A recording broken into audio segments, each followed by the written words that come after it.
So today we're going to talk about something probably you haven't seen before, but a complex fraction. That means there's going to be a fraction inside of a fraction. Crazy. So complex fractions.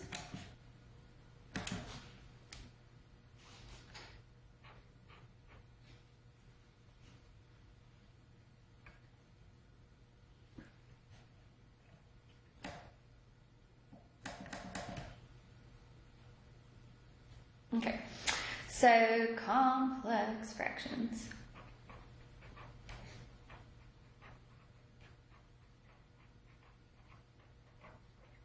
A complex fraction is a fraction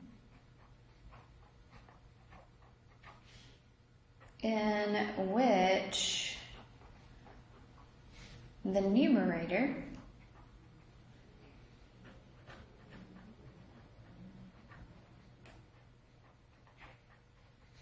and denominator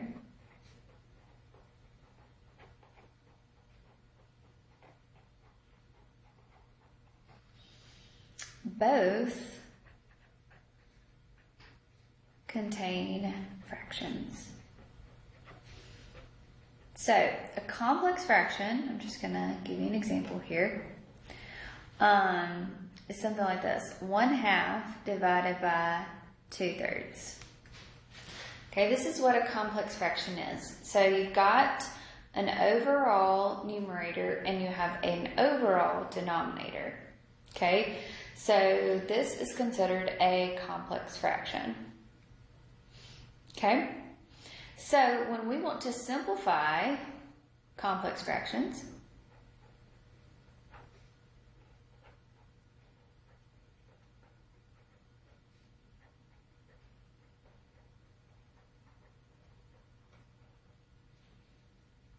okay, you're going to create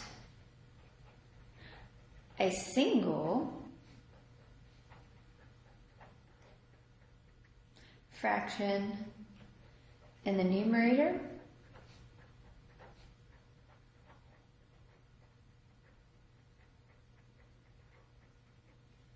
and denominator.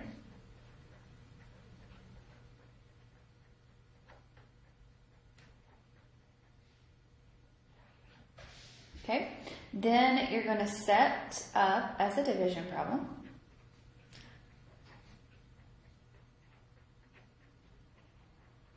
All right, so let's look here. I have a single numerator and I have a single denominator here. So I have a single fraction here, single fraction here. So what I mean to set up as a division problem is that you would say 1/2 divided by 2/3 is what the complex fraction is. So remember, if it's a division problem, then we can then multiply by the reciprocal.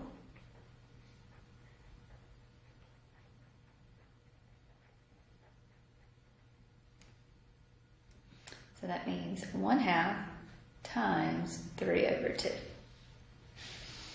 Okay, so then we would, after we do this, we will simplify as much as we can. So 1 times 3 gives me a 3, 2 times 2 gives me a 4. All right, that's simple, right? But that's what the gist of this is. Okay, so we're going to do lots of examples to kind of help you see this through.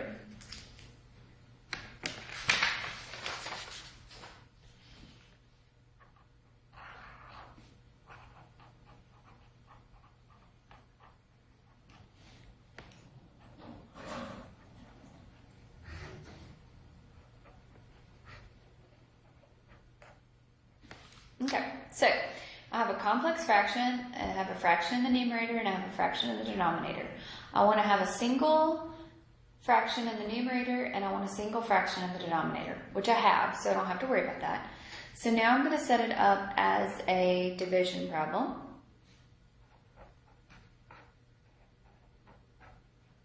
Okay, so when I set this up as a division problem, I'm going to keep the first fraction the same, change it to a multiplication, so then we'll do 8x cubed over 3y. Okay, So multiply, so 6 times 8 gives you a 48x cubed. And then 3xy times y is going to be an xy squared. 3 goes into 48 16 times. So you're going to be left with, and then your x's you subtract here. So this is going to be 16x, 30 minus 1, which is a 2, over y squared.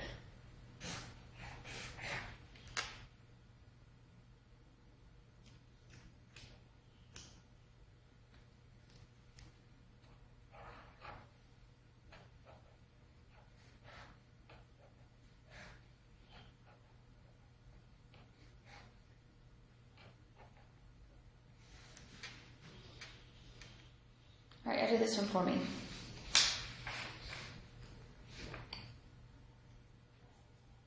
Okay, single fraction in the numerator, single fraction in the denominator. So I'm going to set it up as a division. Then when I do that, I'm going to change it to a multiplication.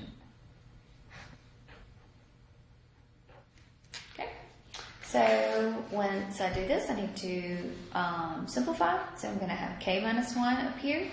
I have a k, I have a k squared. K squared minus 1 can factor to k minus 1 times k plus a 1. So now we need to simplify. I've got a k minus 1 in the top, k minus 1 in the bottom. I have a k up here. So I'm going to be left with a k over a k plus 1.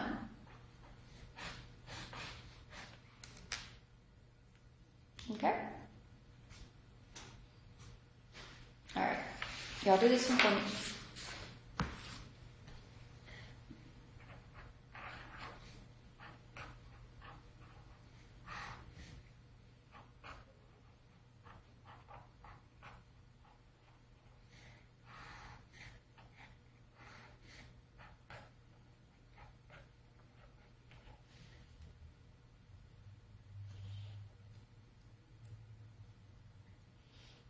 Alright, so I'll take a minute and do that one for me.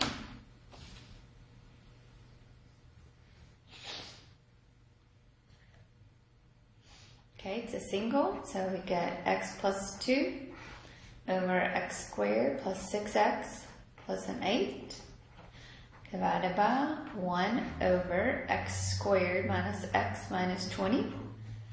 We change it to a division, so this will be x plus 2 over x squared plus 6x plus 8, multiplication, and flip the fraction. Okay. So then we factor, so this is going to be an x plus 2, and what multiplies to be 8 and adds together to give you 6. So it's 4 and 2, so this is going to be x plus 2 times x plus 4. That multiplies to be 20 and adds to be negative 1, so it's going to be x minus 5 times x plus 4 over a 1. So now we simplify our like terms. So you're going to be left with an x minus a 5.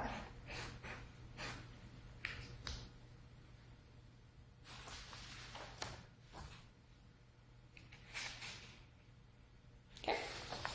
All right. So let's look at one where we don't have a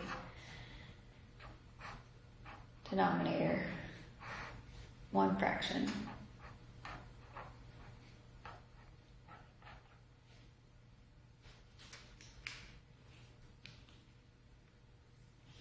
Okay, so I need to get a single fraction in the denominator. So if you wanted to make it a little bit so you can see it, let's combine these. To combine these, we have to find a common denominator, so we would have to factor, but they're single terms.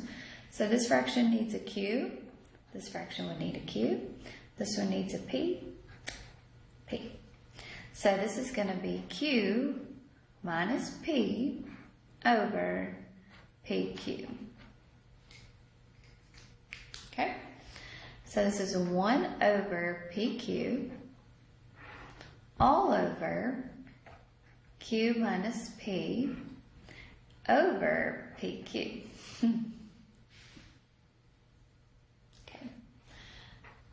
now write it as a division problem.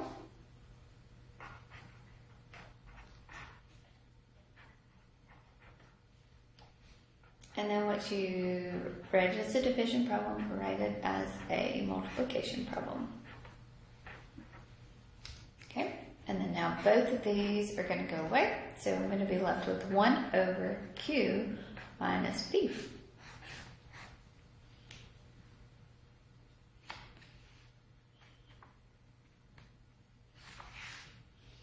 All right, y'all do this one for me.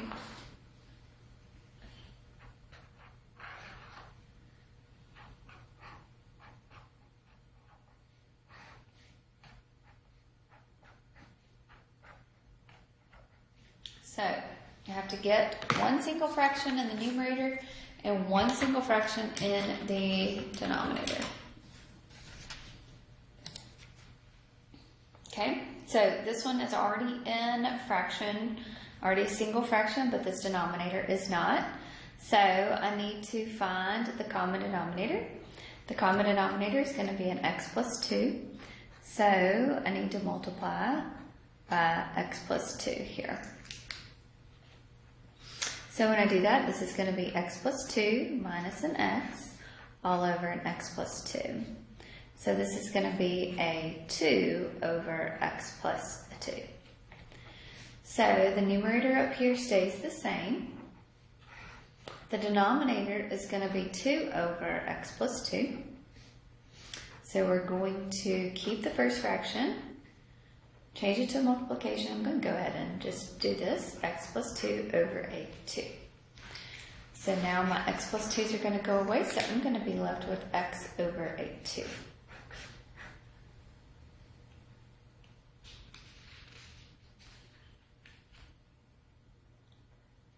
Okay? All right, y'all do this one for me.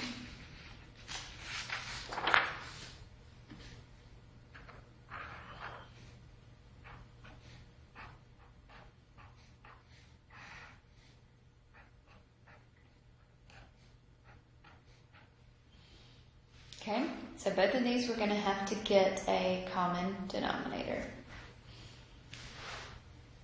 So take a few minutes and try to work this one.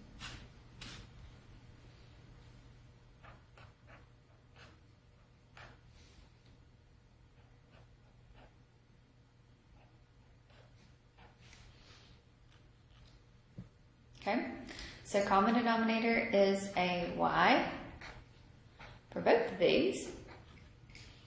So we're going to have x minus y over a y, x plus a y over a y. So the top fraction is going to be x minus y over a y. Bottom fraction is going to be x plus y over a y. So this is going to be x minus y over a y times, times the reciprocal of this, y over x plus a y. So your y's are the only thing that are going to go away, so you're going to be left with x minus a y over x plus a y.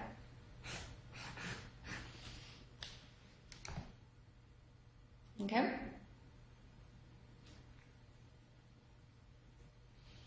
All right, so those are complex fractions. When you have a fraction in the numerator, you have a fraction in the denominator. If you have any questions about anything, let me know. Just start working on your homework so that you can get it done before the weekend. Y'all have a great day.